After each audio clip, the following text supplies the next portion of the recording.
Most people miss the point because they spend their days hunting for proof that a breakthrough is on its way tomorrow, next week, next month. They fixate on the calendar, on outcomes and omens, as if timing were the only variable that matters. But the more potent question isn't when your moment will arrive.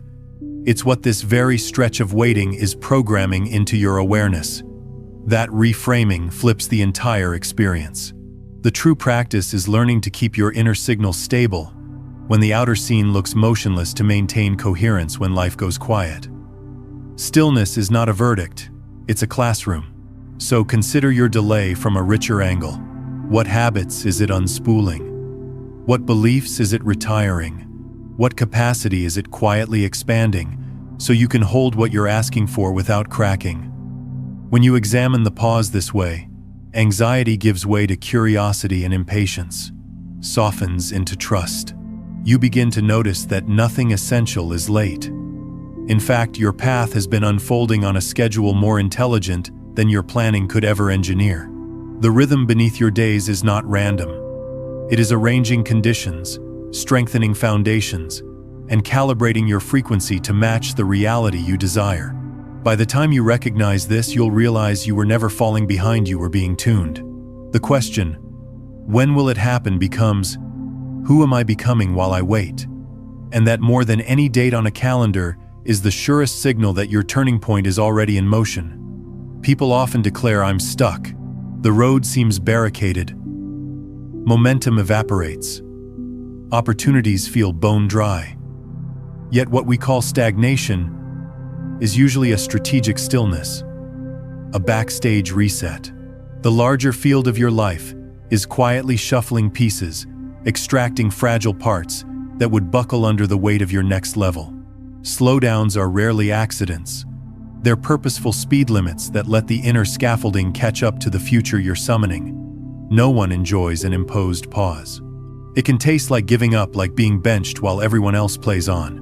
But that intermission is precisely when the footings get poured, the invisible work that keeps the future from collapsing once it arrives. We're conditioned to worship the noisy forms of progress, promotions, metrics, trophies, public milestones. They're easy to post, easy to count, but the deepest advancement makes almost no sound. It happens when your inner operating system is rewritten, beliefs patched, reflexes recoded, boundaries strengthened, attention refined. When the outer scene looks frozen, your energy is being redirected toward that internal build, clearing corrupted files, uninstalling scripts that once kept you safe, but now keep you small, creating bandwidth for a larger signal. From the sidewalk, it can look like nothing is happening.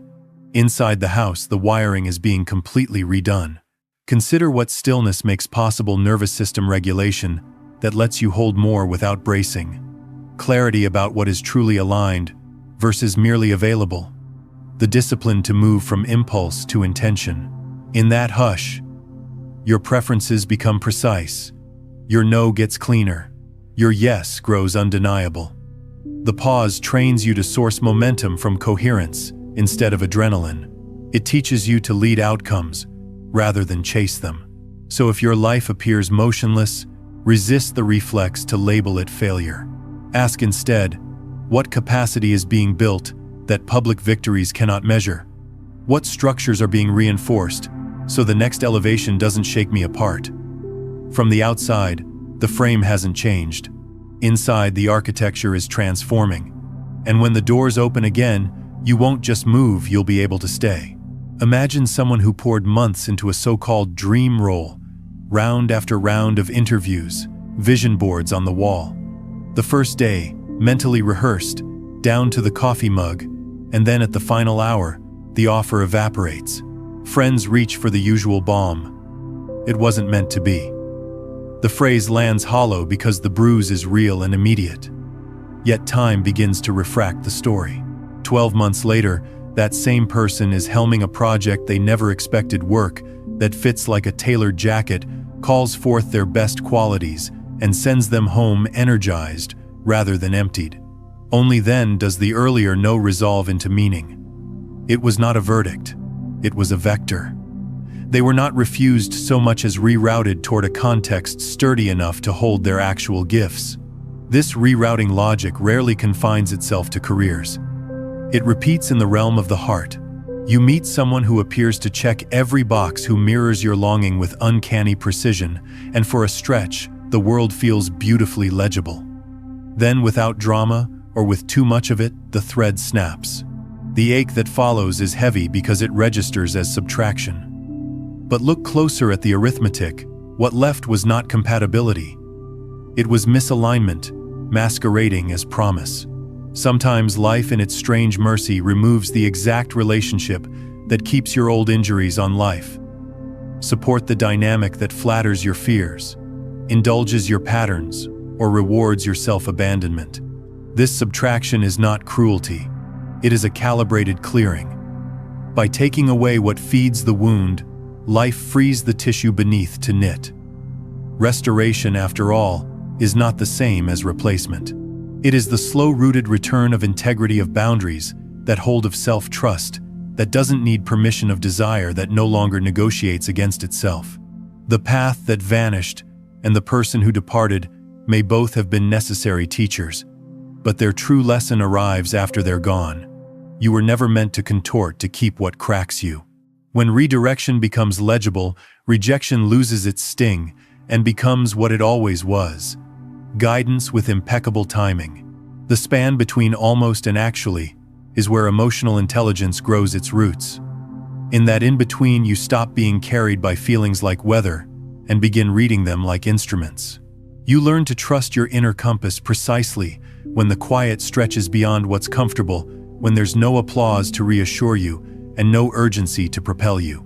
This is the kind of upgrading no resume bullet can capture: the shift from reaction to response, from impulse to informed choice. See your life as a system: input, process, output. The waiting season is pure input time. It's when you sift legacy data, patch corrupted emotional code, and recalibrate the mechanisms that govern how you relate, decide, and move. It isn't glamorous. It looks like repetition, self-inquiry, and careful reconstruction. But remove this phase, and the whole architecture becomes fragile. You wouldn't install a next-gen application on a processor already overheating. In the same way, you can't force a psychological update into a psyche without bandwidth. You must create capacity, memory-freed cycles, available temperature, lowered so the new can run smoothly. Waiting, then, is not a void.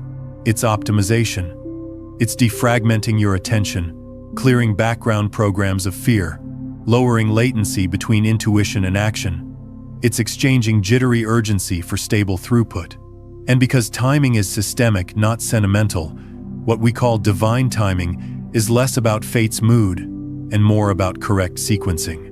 The pieces arrive in an order that prevents collapse: later skill before stage depth, before spotlight boundaries, before invitations. The chronology protects the outcome. So the lull is not punishment, it's preservation. It keeps you from sprinting on a weak ankle, signing a contract your nervous system can't sustain, or accepting visibility before your values can anchor it.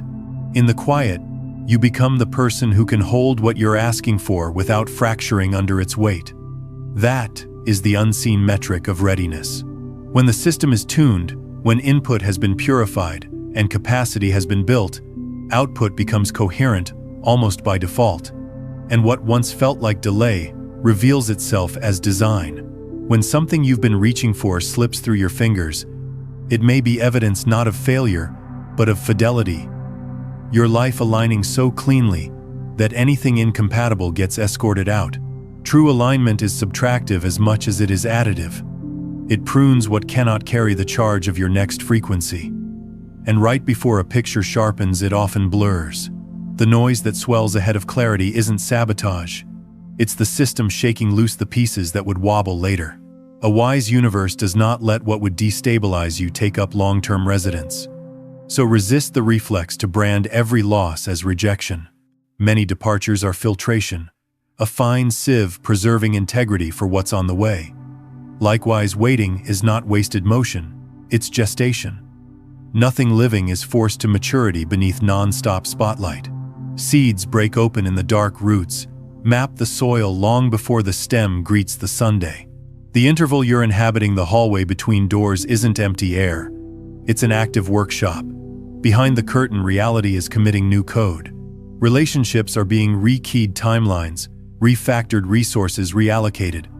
People you haven't met yet are being nudged into position. Conversations you haven't heard are already teeing up your name.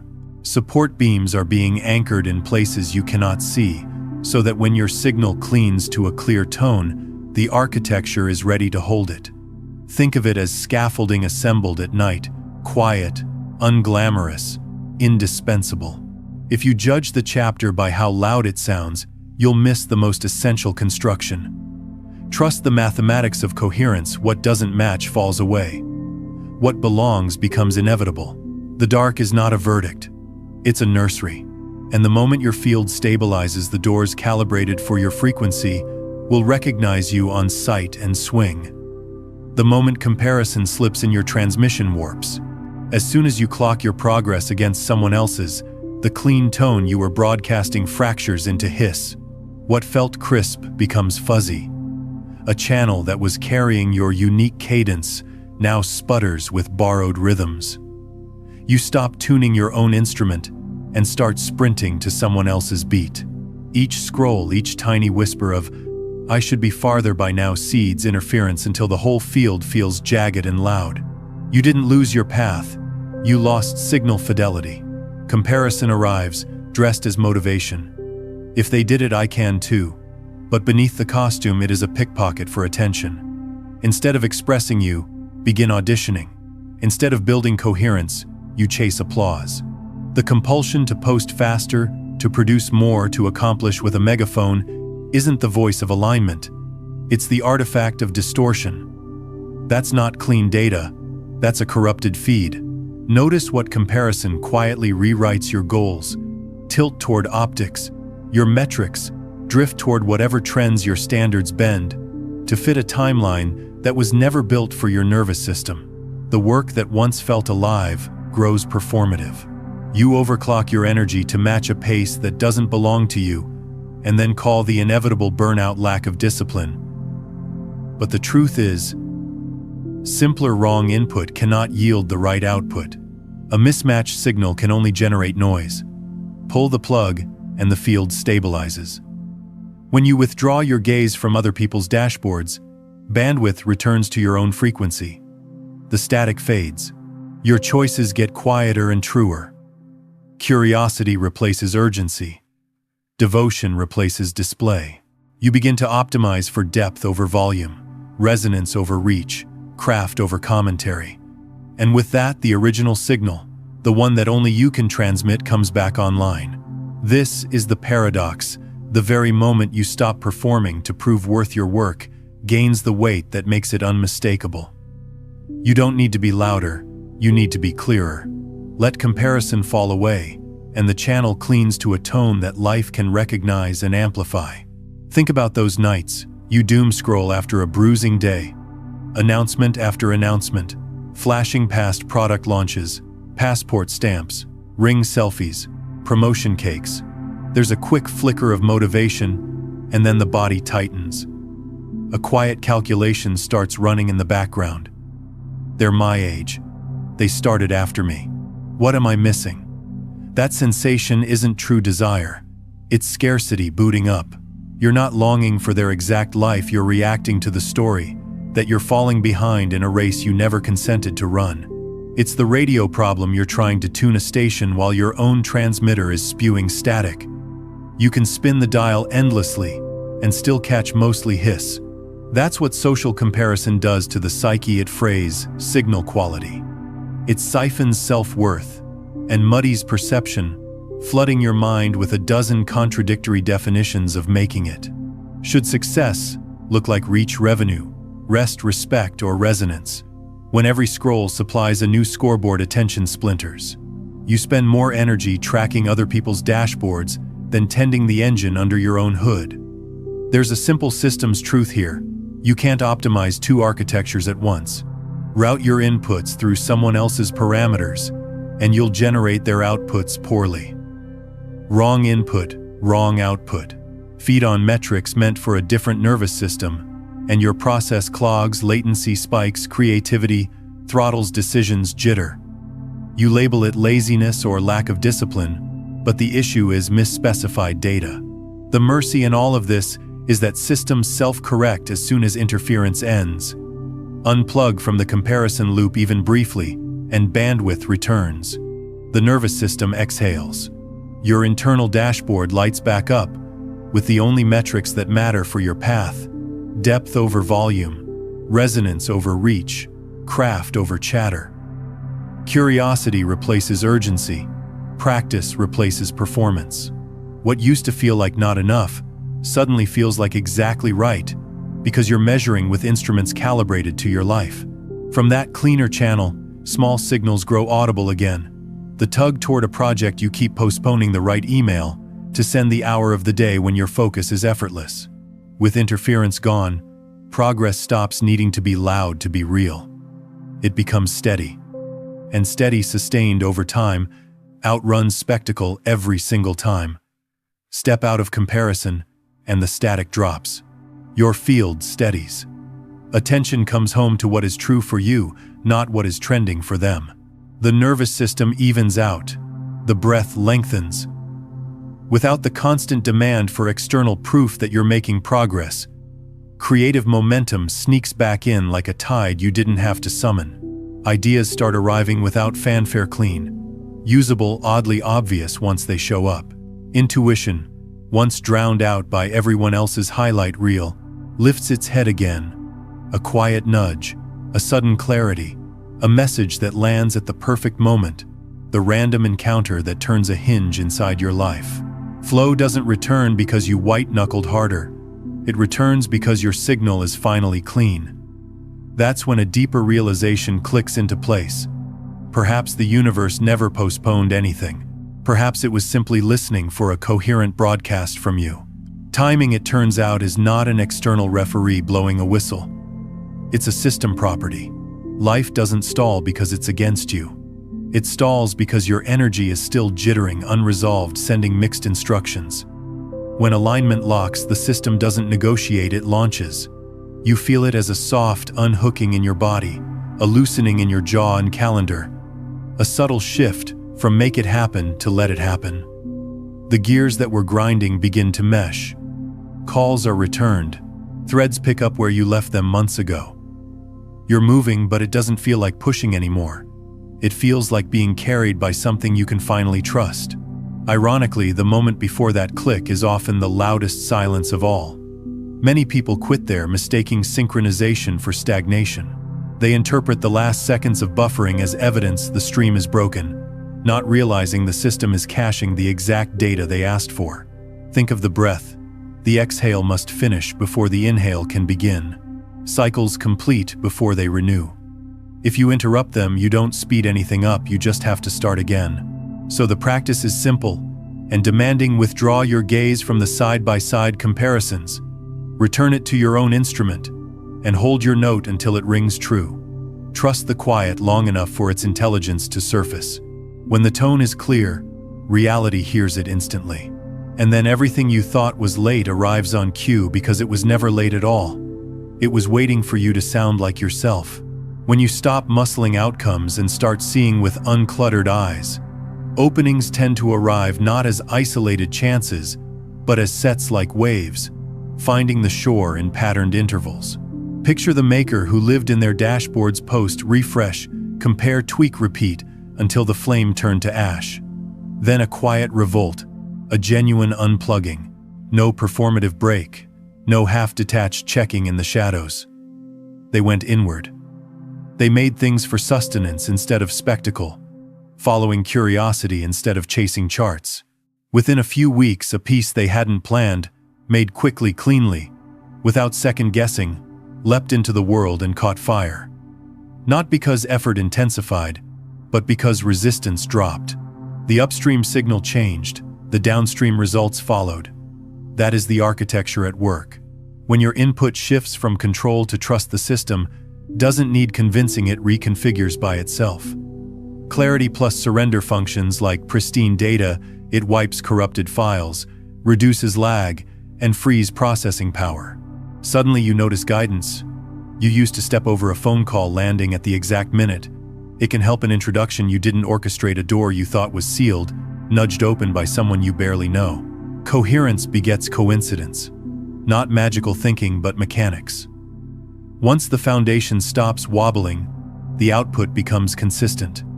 Sometimes it looks like visible success. Green numbers, open stages, bigger rooms. Sometimes it looks like an inner quiet that doesn't flinch when metrics dip. Both are signs the software has been patched, that your operating system can finally carry the load without overheating. Divine timing sounds mystical, but beneath the poetry is sequence logic. Readiness meets release, and patterns lock into phase. You can't bark a seed into sprouting. You tend the soil, respect the darkness. Give it water and space. Let pressure do its work. When temperature, light, and moisture align, the shell yields and life moves without drama. That's how timing expresses itself, not as a prize for good behavior, but as a natural response when conditions match the blueprint encoded within you. So the real labor is environmental, not theatrical. You edit inputs, less noise, more nourishment. Fewer compulsions, more honesty. You reduce friction, sleep, breathing margins in the calendar. You build containers that can hold your expression without leaking boundaries, focus blocks, rituals that keep you close to the signal.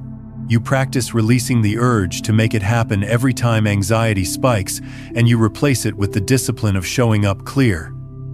Do that long enough, and you'll feel the system flip. The need to push eases. The next step becomes legible at human speed. Emails, land collaborators appear.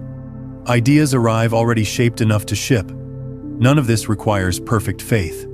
It asks for repeatable clarity. Keep your input, clean attention, intention allowance, and the outputs will self-organize. Opportunities traveling in clusters isn't luck. It's what emerges when your channel stops distorting. The moment the frequency lines up with the form, life does what it always wanted to do. Answer. Quantum physics uses the word superposition to describe how a particle can hold many possibilities at once until an observation selects one. Your life behaves in a strikingly similar way. Right now, a constellation of futures exists in parallel. The one where you win, the one where you wobble, and dozens of quiet variations in between. Which one condenses into lived reality depends on the quality of your attention, the tone of your energy, the state you inhabit day after day. Spend your waiting season marinating in anxiety and doubt, and you effectively aim your awareness at the branch where it doesn't work out. The field has little choice but to echo the signal it's receiving. Shift your reference point to fulfillment. It's already done. Physical events are catching up, and you magnetize a very different branch. Fulfillment begets fulfillment. That isn't wishful thinking. It's the way selection operates when consciousness meets possibility. A related principle is entanglement. When two particles interact, their states remain linked regardless of distance. Your consciousness is already entangled with the reality you desire. The moment you make a genuine internal shift, the outer configuration begins to reorganize.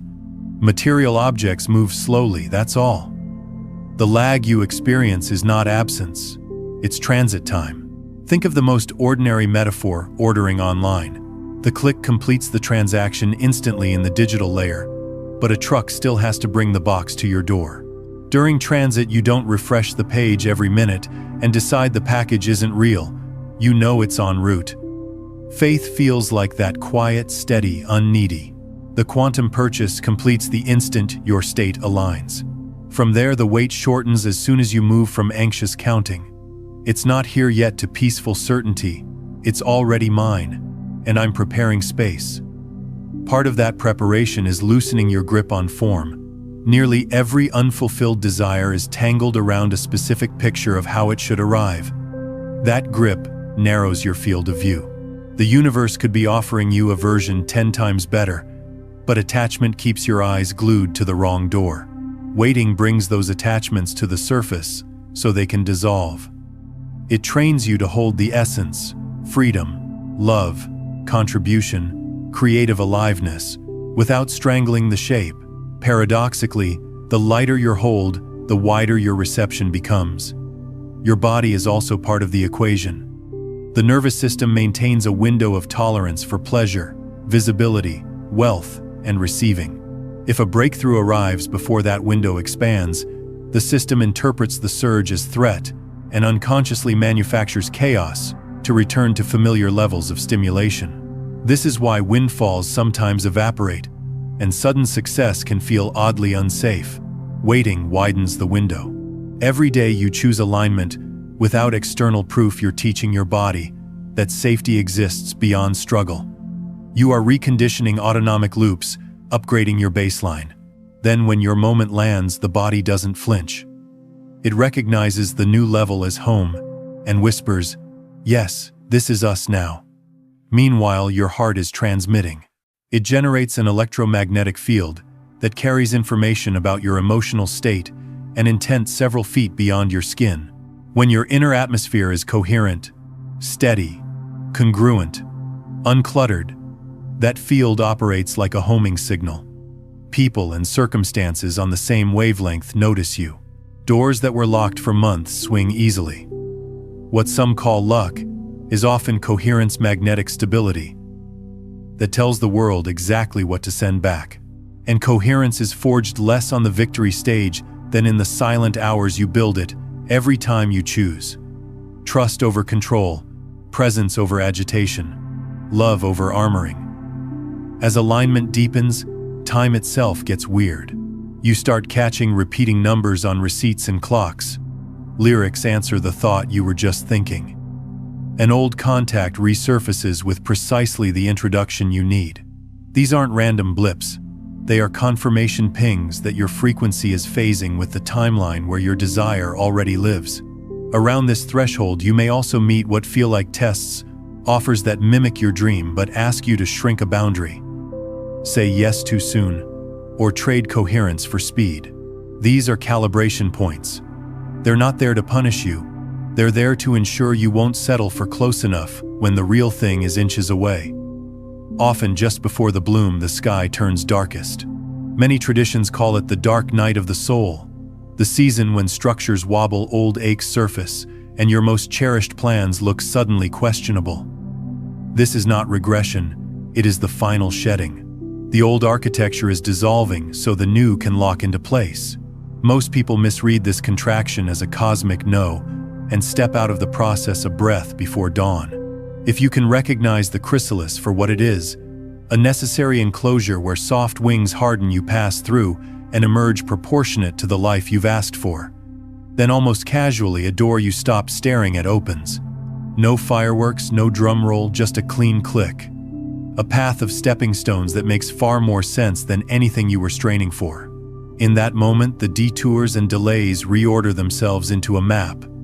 You realize the opportunity fits like it was tailored because it was held in superposition until you became the version sturdy enough to carry it.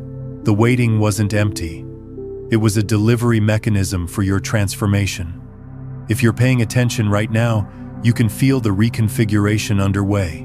Your signal is clearer than it was. The field has received it. The cast of your life is being quietly recast. Props are moving. Light cues are being rewritten. Nothing essential is being withheld. The unfolding has begun. Your part isn't to chase outcomes down the street. It's to inhabit the state that matches them again and again until the match is effortless. Embodiment is a slower verb than desire, but it is the only one that sticks. Alignment doesn't sprint, and it does not miss its appointments. So this is the work: attend to your state as the primary cause. Notice when scarcity narratives tug at your sleeve and return to sufficiency. Notice when you're gripping a form and return to essence. Notice when your body spikes and offer it breath, movement, warmth, and rest until it learns that ease is safe. Keep broadcasting clearly and consistently enough that the world knows how to find you. Watch for confirmations not as omens to worship, but as feedback from a system that is syncing with you. When tests appear, practice the muscle of almost right is still wrong. When the night falls heavy, remember that darkness is a design requirement of becoming. None of this requires perfection. It asks for practice repeatedly choosing the station you want to hear until the static thins. You do not have to force the symphony to play. You only have to tune your instrument and hold pitch long enough for the orchestra to lock in. And when it does, when readiness meets surrender, when essence outweighs form, when the body feels safe at the level you're calling in, the score becomes audible, and reality moves to it with a grace that feels both inevitable and intimate. The calendar will say the moment arrived, today. You'll know it started the day you began living, as if it had.